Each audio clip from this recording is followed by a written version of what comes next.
Hello, my name is Simon Owens, and today we're talking about how a true crime podcast was able to generate over 1,600 paying subscribers. I sat down with Aaron Habel, co-creator of the Generation Y podcast. It was founded in 2012, and every week, Aaron and his co-host Justin sit down and talk about a famous crime, murderer, or conspiracy theory. As a doctor, you're going to be around people that die, you're going to be around sick people, but at the rate he was very questionable. There are those that try to figure out how this made sense, and they would say that, well, maybe he was just that attentive a doctor that he was showing up to their homes when they weren't doing well. In our interview, we specifically focus on how they generated revenue for the podcast through paying subscribers. They were basically able to leverage a membership platform called Patreon and offer up their subscribers all kinds of exclusive benefits to convince them to subscribe. Now, a quick note about the quality of the video. We recorded this using Google Hangouts, and I really kind of determined afterwards that Google Hangouts is just not a great platform for really good sound and visual quality. So for my future interviews, I'm going to be switching to a different platform. So the interview came through mostly okay, but there is a little bit of garbled audio in the second half. So let's jump into it. Here's my interview with Aaron Habel. All right, Aaron, thanks for joining me. Good to talk to you, Simon. So I'd love to start and just talk a little bit about the podcast itself. Can you tell me a little bit about how you started it, how and when you started it? What was kind of the idea behind it? Well, the podcast started in June of 2012, and the genesis really was my co-host just had served on a first-degree murder trial, and he wanted to talk about it, and he wanted us to record his thoughts somehow. Mm-hmm. And at the time, he was on jury duty. He served on jury duty. There was a first-degree murder trial, so for him it was exciting. He got to hear all of the evidence, got to hear the forensics, and then at the end he had to decide whether to send someone off to prison for life or not.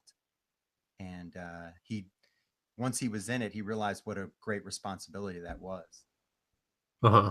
And then he also wanted to talk about it because he learned things that you just don't think could be true, such as they dust for fingerprints, but there were people that lived at the house that they couldn't find fingerprints from in the areas that they looked for fingerprints. Things like that, things that you would assume they would find, but it's not true. But anyway, I was listening to a lot of podcasts at the time, so he said, you know how these things work. Maybe we should just do, a quick episode that we can share with people. And I said, wait, you're asking if we want to start a podcast together. That's what you're really asking. And I had just gotten done watching The Staircase, which I'm sure you might be familiar with, about Michael Peterson's trial.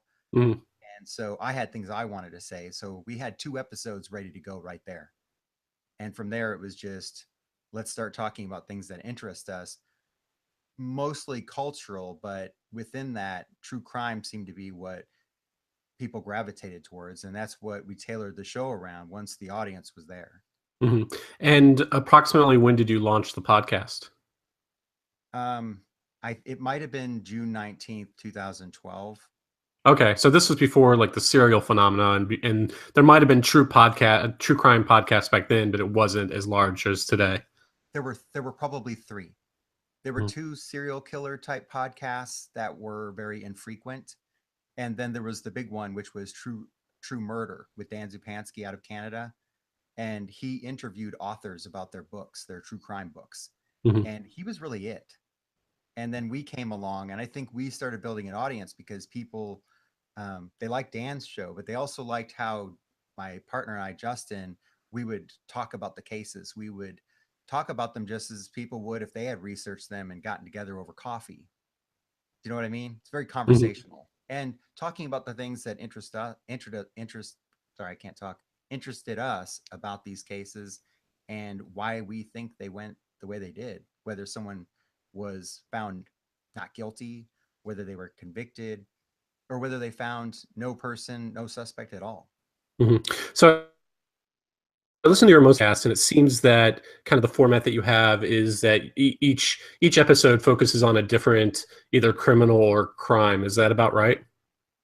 Right. We might cover a serial killer, might cover a missing persons case, or we might cover a murder of a spouse, or sometimes it's just an unknown whether someone actually was murdered or whether it was a suicide. Mhm. And how long did it take, do you feel like, to like, how did you first start gaining traction? How long did it take before you felt like you were developing a real fan base, like a real audience? Hmm. That's a tough one. I think early on we got some good word of mouth. People started talking about us in true crime forums because we were, like I said, maybe the only ones really doing this in the format that we were doing it. And then, of course, when Serial hit, that was a big deal. We suddenly discovered that not only did we have an audience, but we had a lot of people who would listen to some of our episodes, and they were very vocal. So they would write in, and if I said something or Justin said something they didn't care for, they would let us know. Or sometimes they just write in and say, "We love the show, keep doing more." Hmm. And after Serial, there were a lot of lists that people were making, like, oh, if you love Serial and now that it's over, what are 5 podcasts you could listen to? Or like people started really actively looking for other similar podcasts that they could subscribe to. Did you benefit from that bump? Somewhat. I think mostly it was Serial, people looking through iTunes trying to find other shows. Um, it's interesting because I've never considered Serial a true crime podcast, Hmm. and I think Yeah, and I mean, Sarah that's Koenig has certainly said that it isn't, but a lot of right. people do think of it that way. Yeah, but it's not. But what it did was Serial managed to do something that no one else has ever done. And I'm a big fan of This American Life, which Sarah Koenig had worked on quite a bit. But Serial came along and just invigorated people and got them listening to podcasts in a way that had never happened before. It really just it was like a whole change in the whole culture of podcasting, and so we benefited from that because there were a lot of people getting into it who had never even heard about what a podcast was before. So all credit to Serial for that. And after that, they started finding shows that were more suited for their interests. And Hmm. even today, we have so many true crime shows. There are probably 350, 400 of them that it's easy to get lost in the shuffle. We're only benefiting from the fact that we've been around so long that most people, when they put together a list, someone might ask, but where's Generation Y on it? And they're like, oh, that's a given, Hmm. which is kind of funny. And oh, sorry, keep on going. It's just funny to hear that we're Yeah. just a given. Uh-huh. It's like listing your favorite podcasts, like nobody even bothers putting This American Life on it or Radio Lab. Right. Oh yeah. Those are the those are the grandfathers, right? And those are the shows by which everyone else judges the other shows, which might be a little unfair since they're so well produced. Those there are teams of people that work on those shows where Generation Y is Justin and I. Hmm. So, in terms of Patreon and how did you just like? Can you walk me through like when you guys started thinking about turning this into a business? And what was your kind of thinking initially? Like, was it always that you were going to go and ask for money, or were you guys thinking about ads? Like, tell me about the different things you were thinking about. The ads came to us. So that was just something that developed organically. Patreon is something completely different. Hmm. We created a Patreon account probably a good year before we ever used it. Hmm. And early on, we were just like, we were already getting paid through ads. Why should we do this other thing? And then we started getting email after email after email, direct messages, and people saying, I want you guys on Patreon. Well, what I've come to discover, and I don't see this language anywhere else, but it's sort of like a fan club. And if you're signed up through this fan club, you get extra things. So it's just like if you were, and this will probably date me, but if you joined the Duran Duran fan club, you would get email updates. You might get a badge. You might get exclusive video or audio content. Same thing with Patreon. When we're on there and we're putting out content, people are getting things that are either exclusive or they're getting it early. We like to put up off the cuff comments on there. If a lot of shows, I don't know if you've listened to a lot of podcasts, but a lot of podcasts, they'll talk for like 10 minutes about something that's not even to do with their subject matter. And we like to take that and sometimes just release it as audio on Patreon so they can hear us talking. But then when they listen to the episode, they get the actual content and they don't have any distractions. So yeah, so I should probably pause and just explain to, I'm sure most people who are watching this know what Patreon is, but it's basically a payment platform that a lot of content creators like yourself, a lot of YouTubers, writers, it's a way for them to get their basically their followers to basically become paid subscribers to their content, where it usually will take out some amount of money from their credit cards every month, and in exchange for that, not only do they support the creator, but Patreon also allows all this functionality that allows you to offer extra stuff. And that's what you're kind of describing here, that extra stuff that you were giving people to entice it. But we'll get to that in a second. So you mentioned that you guys already had advertisers, like and they were just coming directly to you. Well, let's put it this way. We had companies that deal with advertisers coming to us, assuring us that they could get advertisers. And sure enough, they did. And they still do. So it's, I guess, a credit to our audience that we have enough listeners that the advertisers know, hey, if we advertise on Generation Y, it's probably a good thing for us. And in terms of like you're thinking about wanting to get on Patreon, was the advertising not creating enough revenue, or this was just a way that you felt like you could like expand or diversify your revenue? Like, what was your thinking once you guys were making the decision to also launch on Patreon? Well, demand is one part of it, but then the other part of it is just being on the other side. So again, I can reference music, and there's a band that I'm a huge fan of that have over time released vault series where they actually go into their vaults and pull out old music that no one's ever heard before that didn't make it on an album, and they put out these releases that you can buy exclusively through them. And I was really excited because I love the band. So when they would release this stuff, I ate it up. I couldn't wait for the next year to come and them to say, okay, we have Vault 3 coming out. Who wants it? So it's looking at it from the other side is people who love listening to Generation Y, and we're saying, hey, we have extra content for you. They want to know how to find it. Mm-hmm. So it's a relationship there. It's not simply us saying we want more money, although the money part's good because now we're planning meetups around the country or maybe outside of the country, where now with this Patreon money, we can easily do that because we try to use that and say, okay, now we can afford this. There's no excuse. So walk me through the planning stage. Like you said that you signed up for Patreon like a year before you actually started using it, but once you decided to start using it, can you walk me through like the planning stages of what you guys were thinking in terms of what the different payment tiers would be, and what the strategy was in terms of like what different exclusive offerings that you would offer your subscribers?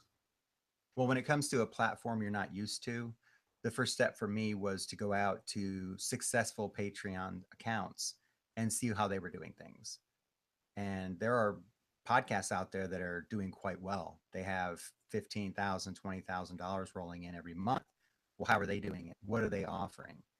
And so I would look over how they're doing it. Not that it's that simple. That's really just a starting point. What are we going to put on our page? What are the tiers? What are we offering? And so for the minimum amount, I wanted to make sure that everyone got an extra episode every month. That's the minimum. And then from there, you can get extra audio content or merchandise. And back then, this was before Patreon, or maybe it isn't. I don't think you said when exactly you launched the Patreon account, but like, did Patreon have that functionality where you could have the exclusive RSS feed for paying subscribers only, and that would auto generate and stuff like that? It's a good question about the RSS feed. I don't really know the history of it, but I know that they have made an adjustment this year, and supposedly it makes it easier. But I've had to help just a handful of people get their RSS feed put into their podcasting app because everyone uses something else. So I helped someone the other day with Pocket Casts. So I had to write out some instructions on how to add the Generation Y's Patreon account to their podcast app. And what were the different payment tiers like that you set it at? Like, was it $5 a month, $10 a month? Tell me about that. Well, really, the two main tiers are $2 and $5. If you're just worried about audio content, if you pay $2, you get one extra episode every month. if you pay $5, you get the extra episode plus all the other stuff we release. And we release interviews, or we release Jess and I just talking about things. We might talk about movies. We might talk about cases we just covered. For instance, Springfield 3 is a recent case, and I didn't feel comfortable giving my true opinion on it because it's a touchy subject. There are people that were never charged. And so when it came to that, I said, well, for Patreon subscribers, I'll actually talk more about my real opinions on that case and what I think happened in that mysterious disappearance of those 3 women. And I think they got a lot out of that. Whereas if they just listened to our episode on our feed, well, they got a good episode, but I didn't really talk about my true feelings on that. But for the subscribers, I did. Mm-hmm. And when approximately did you officially launch the Patreon account? I don't remember. I think it was this year in January or February, somewhere around there. So it's been less than a year that you've been running it. Absolutely. Mm-hmm. So tell me about what your kind of strategy. Did you guys put together a strategy of how you were going to promote the Patreon account, how you were going to pitch it? Like, were you going to just pitch it once, or pitch it once a month, or pitch it every single episode? What was your thinking about how to promote it? That's tricky because I'm more of the planner and Justin isn't. And it's not really a knock against him. He just likes to say what comes to mind. So he might remember sometimes to bring it up. There are times where I plan to bring it up. But that's definitely part of the strategy to get more people to Patreon. And it's a symbiotic relationship. I mean, they get extra content, and then we get some extra money that we can use to plan events or to travel. Mm-hmm. But in terms of like what kind of call to actions did you have for your subscribers? Like, how did you communicate that value proposition to them? It's kind of like keywords. You don't really know what will work. Mm-hmm. I mean, you can look it up and see what other people say will work. But for me, it's really just a mix. So sometimes we'll just thank our subscribers. And so people might look it up and say, what's Patreon? I need to look this up. Mm-hmm. And then other times we'll say, we just released this premium episode on Annalisa Mikel, which is the woman who died during an exorcism in Germany. So it's just a mix of promotion. So we might just mention it. We might mention specific content. The other day, I just posted to our discussion group a link to an episode, which they would have to join to hear it. But it was about our follow-up to the Springfield 3. And one of the things people have loved talking about was the porch broom, because Justin and I are city people, and we don't know what a porch broom is. But a lot of people who know about porch brooms got a kick out of us acting like we didn't know what it meant. And so they've been posting images of their porch brooms. So we talk about that on the follow-up as well. And would you normally kind of mention the Patreon account at the beginning of the podcast, in the middle, the end? Where were you kind of positioning that within the podcast itself? At the very beginning. And we definitely try to keep it short because, and we're known for this, is just getting into the content quickly. We're not going to be hanging out and just talking about stuff for a while till we get around to our episode. We like to get into the episode. Mm-hmm. And then, so you launch it, you kind of start pitching it. If there was like a line graph in terms of like adoption, has it like been slow and steady, or was there like a huge rush of subscribers in the beginning? Like what kind of like rate were people adopting or deciding to subscribe? Well, it's been really surprising because when we first talked about launching it, Justin and I were talking about the numbers, and I said, well, I think we can get 1,500 a month. And he said, I bet we can beat that. And now we're at $1,500 or 1,500 subscribers? $1,500. Yeah. Mm-hmm. So now it's gone over 4,000, and I don't know where it's headed, but it's just been this gradual increase. And at the beginning, there were a bunch of people joining because they knew they could get these premium episodes without having to go through our website, which was difficult for iPhone users, or going through iTunes, which a lot of people couldn't figure out they needed to go to iTunes Music to get to the episode. Mm-hmm. So, and that's the only way you can put a premium episode out on iTunes is you have to put it in the music area, because in podcasts, you can't charge for those. Mm-hmm. So you can't put it in the podcast area. So Patreon makes it easy for people to get the content.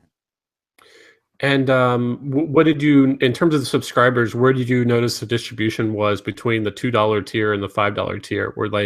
Were a lot more people subscribing to the $2 tier? Was it more even, or were you surprised how many people signed up for the more pricey tier?